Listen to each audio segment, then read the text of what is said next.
Okay, we are working on a Toro. We just got to replace the battery on this one, but we've got another problem. Once you turn the key on, you can hear that clicking noise. Well, that's the starter solenoid clicking. This is a 4-post solenoid. You got your power coming in from your battery, and then your power going out to your starter right there. The green wire is a ground, and then your blue wire is power coming from the switch that actually engages the solenoid. Okay, the reason they put a 4-post on there is because it kind of serves as an extra safety switch. So this wire here is actually a ground. So, and I've already checked it with my voltmeter, and I'm definitely getting 12 volts to my blue wire, but this solenoid is hanging. So it's not necessarily the wiring, it is the solenoid that's hanging, because it will not throw power from here to here. But this blue wire is engaging, but there's something wrong with the pickups inside of the solenoid.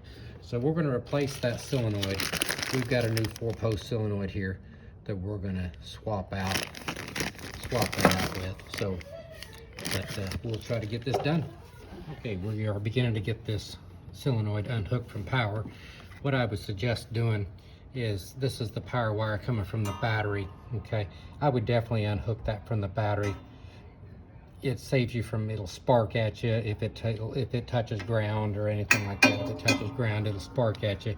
Another thing is, your power wire coming from your battery down to your solenoid, there's a wire right here, and this supplies power to the switch.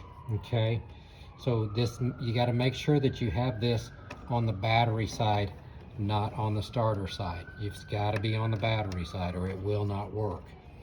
You'll go to hit the switch, man, nothing's working. So, but we got everything unhooked.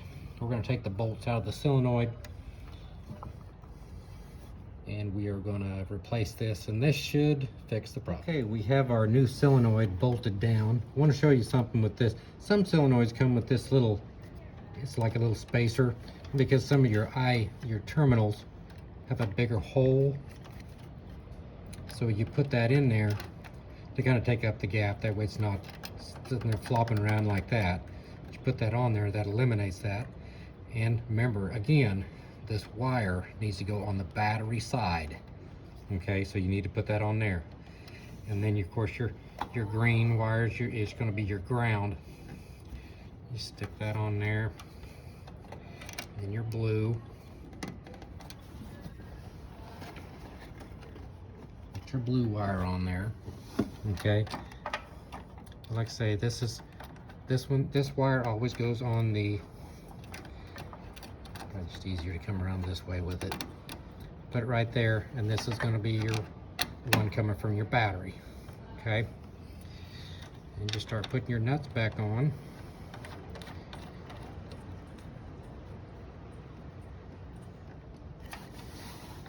And put this side on.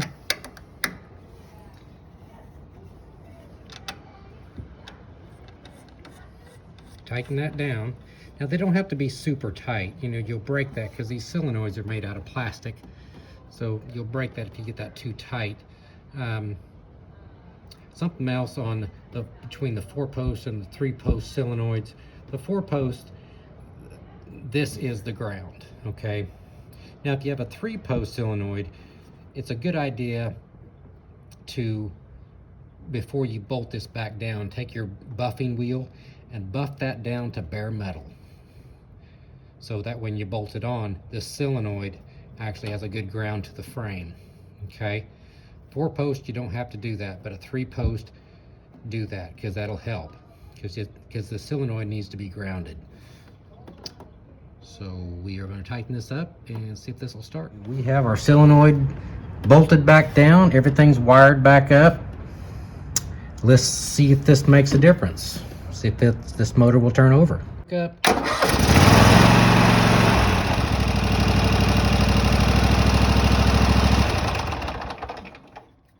Well, that did make a difference. That solenoid was hung up, it wouldn't engage.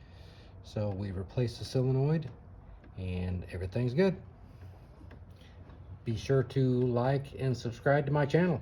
There'll be many more videos to come.